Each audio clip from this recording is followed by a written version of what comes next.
اعوذ باللہ من الشیطان الرجیم بسم اللہ الرحمن الرحیم۔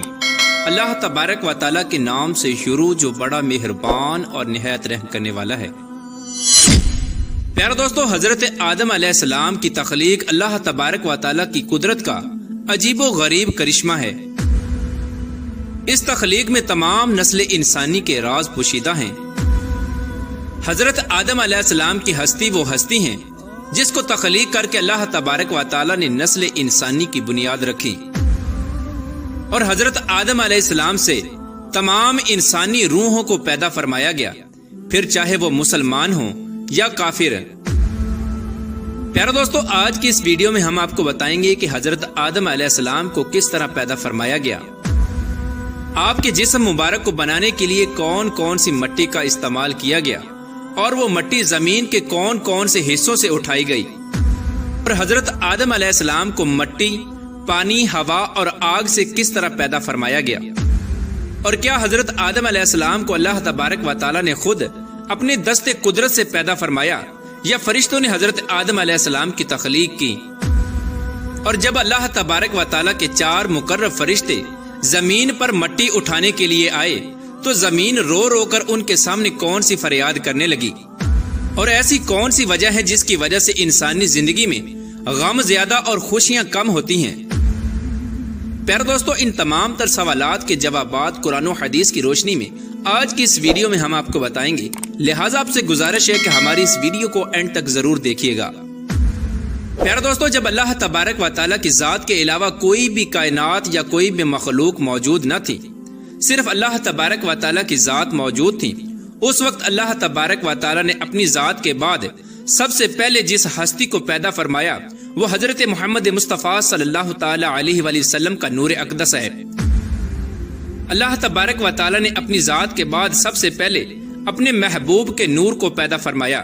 اور پھر حضرت محمد مصطفیٰ صلی اللہ تعالیٰ علیہ وآلہ وسلم کے نور اقدس سے تمام مخلوقات کو پیدا فرمایا، جیسا کہ اللہ تبارک و تعالیٰ کا عرش، لوح، کرسی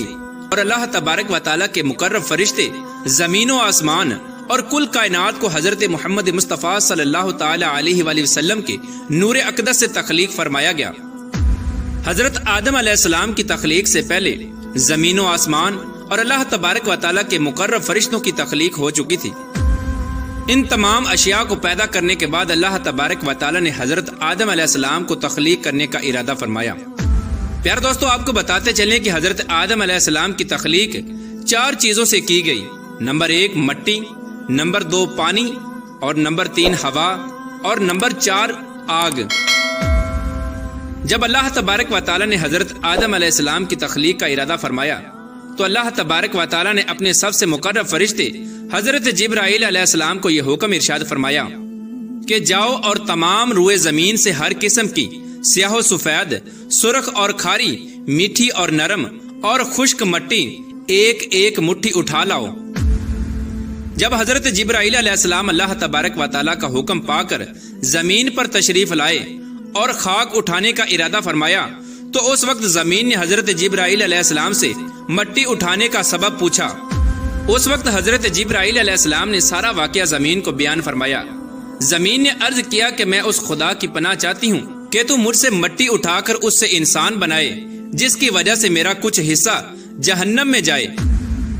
اس طرح زمین رو رو کر حضرت جبرائیل علیہ السلام کے سامنے خدا کی پناہ مانگنے لگی، تو حضرت جبرائیل علیہ السلام مٹی کو اٹھائے بغیر ہی اللہ تبارک و تعالیٰ کی بارگاہ میں واپس لوٹ گئے، اور جا کر اللہ تبارک و تعالیٰ کی بارگاہ میں عرض کی، یا رب العالمین، زمین نے تیری عزت کی پناہ چاہی تو میں نے تیرے نام اور عزت کے ادب کی وجہ سے اس کو تیری پناہ عطا فرما دی، اور میں مٹی اٹھائے بغیر ہی واپس چلا آیا۔ اس کے بعد اللہ تبارک و تعالیٰ نے حضرت اسرافیل علیہ السلام اور حضرت میکائیل علیہ السلام کو باری باری بھیجا، لیکن یہ دونوں فرشتے بھی اسی وجہ سے خالی ہاتھ واپس لوٹ آئے، کیونکہ زمین نے ان سے بھی اللہ تبارک و تعالیٰ کی پناہ چاہی تو ان دونوں فرشتوں نے بھی اللہ تبارک و تعالیٰ کے نام اور ادب کی وجہ سے زمین کو پناہ دے دی اور خالی ہاتھ واپس لوٹ آئے۔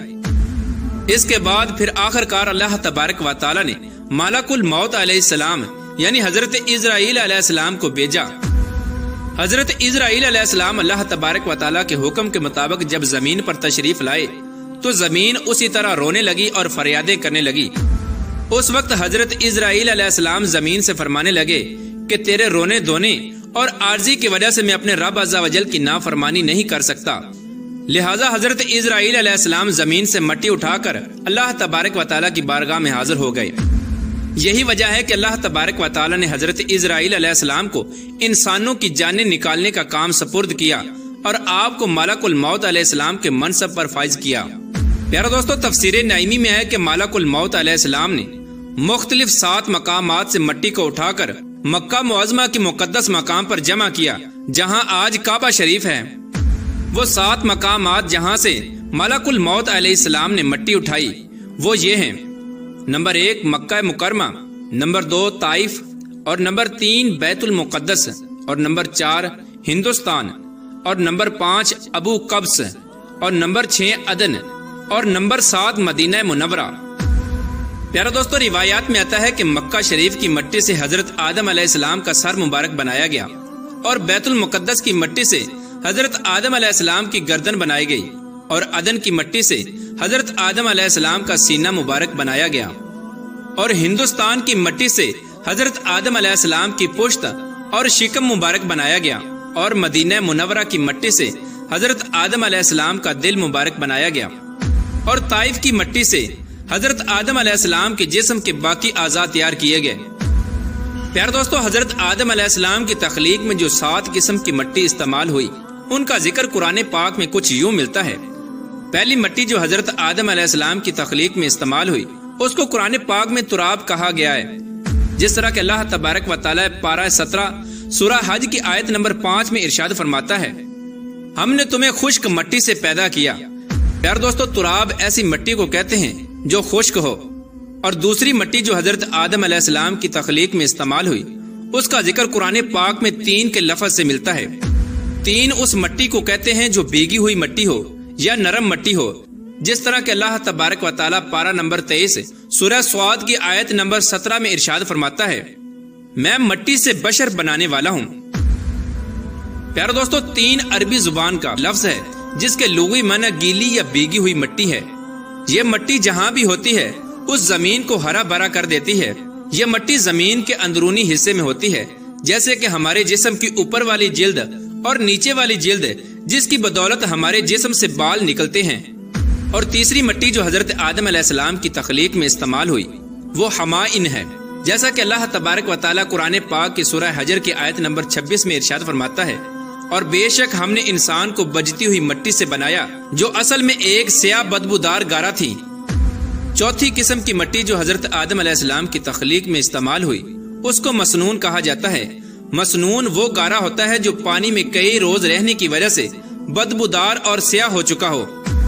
پانچویں مٹی جو حضرت آدم علیہ السلام کی تخلیق میں استعمال ہوئی وہ طین العذب ہے، یعنی لیس دار مٹی، جس طرح کہ اللہ تبارک و تعالیٰ سورہ صافات کی آیت نمبر 11 میں ارشاد فرماتا ہے: بے شک ہم نے انسان کی اصل یعنی حضرت آدم علیہ السلام کو لیس دار مٹی سے پیدا فرمایا۔ اور نمبر 6 پر جس مٹی کو حضرت آدم علیہ السلام کی تخلیق میں استعمال کیا گیا اس کو قرآن پاک میں سلسال کہا گیا ہے، یعنی کھنکھناتی ہوئی مٹی، جس طرح کہ اللہ تبارک و تعالیٰ سورہ رحمان کی آیت نمبر 14 میں ارشاد فرماتا ہے: انسان کو بجتی ہوئی مٹی سے پیدا کیا گیا جیسے کہ ٹھیکری۔ اور نمبر 7 پر حضرت آدم علیہ السلام کی تخلیق میں جس مٹی کو استعمال کیا گیا اس کو فخار کہتے ہیں، یعنی پکی مٹی یا ٹھیکری مٹی۔ پیارے دوستو، اس طرح روئے زمین سے مختلف قسم کی مختلف رنگوں کی مٹی کو اٹھایا گیا اور حضرت آدم علیہ السلام کو تخلیق کیا گیا۔ اسی وجہ سے انسانوں کے رنگوں میں بھی فرق پایا جاتا ہے۔ پیارے دوستو، اس طرح جب حضرت آدم علیہ السلام کی مٹی کو جمع کر لیا گیا تو حضرت آدم علیہ السلام کی مٹی کا گارا بنانے کے لیے اللہ تبارک و تعالیٰ نے 7 قسم کے پانی کا استعمال فرمایا۔ نمبر 1 آب فرات۔ آب فرات اس پانی کو کہتے ہیں جو شیریں اور میٹھا ہو۔ اور نمبر 2 آب اجاج۔ آب اجاج اس پانی کو کہتے ہیں جو کھارا پانی ہو۔ اور نمبر 3 آب سلسبیل۔ آب سلسبیل اس پانی کو کہتے ہیں جو پاک اور شفاف اور خوشنما پانی ہو۔ اور نمبر 4 آب تسنیم۔ آب تسنیم اس پانی کو کہا جاتا ہے جو خوشبودار پانی ہو۔ اور نمبر 5 آب رحیق۔ آب رحیق اس پانی کو کہتے ہیں جو پاک نشے دار پانی ہو، جیسے کہ جنتی شراب۔ اور نمبر 6 آب کوثر۔ آب کوثر ایسا پانی ہے جس کو پیتے ہی انسان دنیا کا دکھ درد بھوک پیاس سب کچھ بھول جاتا ہے،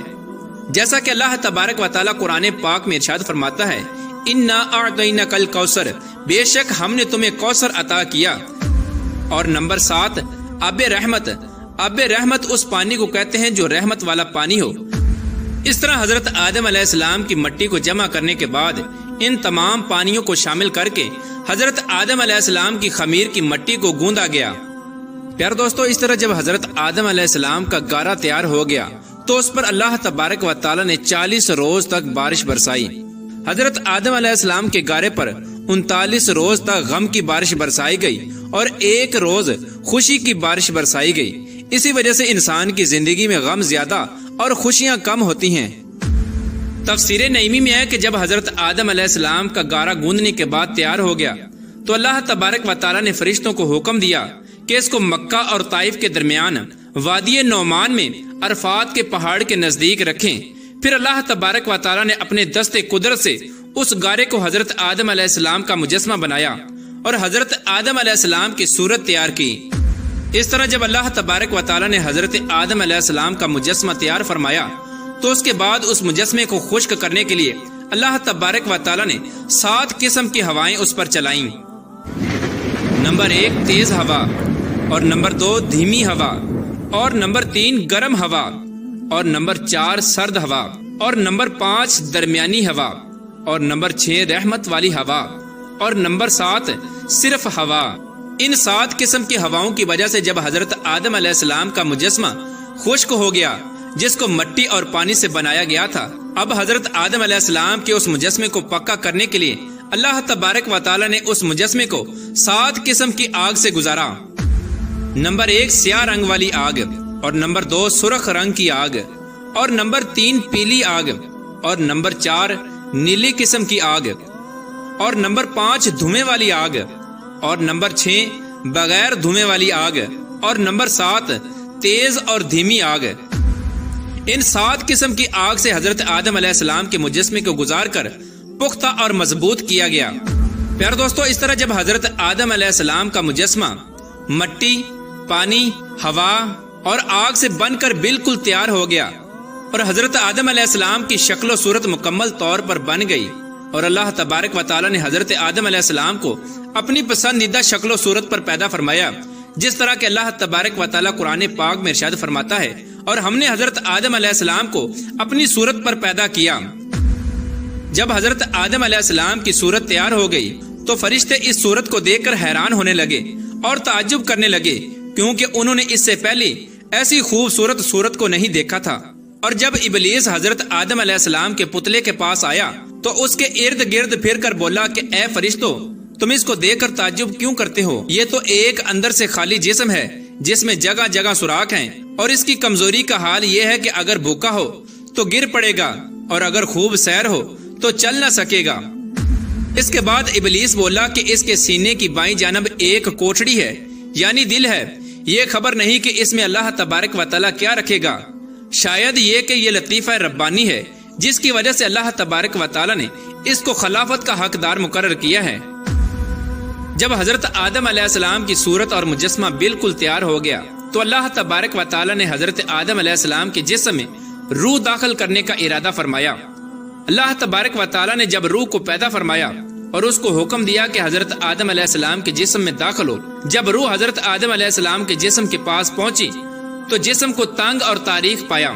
اور روح جسم کے اندھیرے میں داخل ہونے سے ڈرنے لگی۔ تب اللہ تبارک و تعالیٰ نے نور محمدی کو حضرت آدم علیہ السلام کی پیشانی مبارک میں رکھا، جس کی وجہ سے حضرت آدم علیہ السلام کا پورا جسم نور سے چمکنے لگا اور موتیوں کی طرح جگمگانے لگا۔ پیارے دوستو، جب نور محمدی حضرت آدم علیہ السلام کی پیشانی مبارک میں رکھا گیا تو وہ روح جو حضرت آدم علیہ السلام کے جسم میں داخل ہونے سے ڈر رہی تھی، وہ خوشی خوشی حضرت آدم علیہ السلام کے جسم میں داخل ہو گئی، جیسا کہ اللہ تبارک و تعالیٰ سورہ حجر کی آیت نمبر 29 میں ارشاد فرماتا ہے، تو جب میں اسے مکمل کر لوں اور اپنی طرف سے خاص اور معزز روح پھونک دوں، تم سب اس کے لیے سجدے میں گر جانا۔ پیارے دوستو، روح جب حضرت آدم علیہ السلام کے جسم میں داخل ہونے لگی، ابھی روح سر میں پہنچی تھی کہ حضرت آدم علیہ السلام کو چھینک آئی اور آپ کی زبان مبارک سے نکلا الحمدللہ، اس پر اللہ تبارک و تعالیٰ نے ارشاد فرمایا یرحمک اللہ۔ اور حضرت آدم علیہ السلام اور اللہ تبارک و تعالیٰ کی یہی سنت آج بھی زندہ ہے۔ جب روح حضرت آدم علیہ السلام کی کمر تک پہنچی تو حضرت آدم علیہ السلام نے اٹھنا چاہا مگر گر پڑے، کیونکہ نیچے کے حصے میں روح ابھی نہیں پہنچی تھی۔ اس پر اللہ تبارک و تعالیٰ نے ارشاد فرمایا کہ بے شک انسان جلد باز پیدا کیا گیا۔ اور جب روح حضرت آدم علیہ السلام کے جسم میں مکمل طور پر داخل ہو گئی اور تمام بدن میں پھیل گئی تو اللہ تبارک و تعالیٰ نے حضرت آدم علیہ السلام کو حکم فرمایا کہ فرشتوں کے پاس جاؤ اور جا کر ان کو سلام کرو اور سنو کہ وہ تمہیں کیا جواب دیتے ہیں۔ تب حضرت آدم علیہ السلام فرشتوں کے پاس تشریف لائے اور السلام علیکم فرمایا تو فرشتوں نے جواب دیا وعلیکم السلام ورحمۃ اللہ۔ اس وقت اللہ تبارک و تعالیٰ نے حضرت آدم علیہ السلام سے ارشاد فرمایا یہی الفاظ تمہارے اور تمہاری اولاد کے لیے سلام کے لیے مقرر کیے گئے۔ حضرت آدم علیہ السلام نے اللہ تبارک و تعالیٰ کی بارگاہ میں عرض کی یا رب العالمین میری اولاد کون ہے؟ تب اللہ تبارک و تعالیٰ نے حضرت آدم علیہ السلام کی پشت مبارک پر اپنا دست قدرت پھیرا۔ اس وقت تمام انسانی روحیں حضرت آدم علیہ السلام کے جسم سے باہر نکل آئیں اور حضرت آدم علیہ السلام نے ان تمام روحوں کو دیکھا۔ پیارے دوستو، اس طرح حضرت آدم علیہ السلام کی تخلیق ہوئی۔ اللہ تبارک و تعالیٰ سے دعا ہے کہ اللہ تبارک و تعالیٰ اپنے پیارے حبیب حضرت محمد مصطفیٰ صلی اللہ تعالیٰ علیہ وآلہ وسلم کے بتائے ہوئے راستے پر چلنے کی توفیق عطا فرمائے اور ان کی محبت کے اندر جینا مرنا نصیب فرمائے۔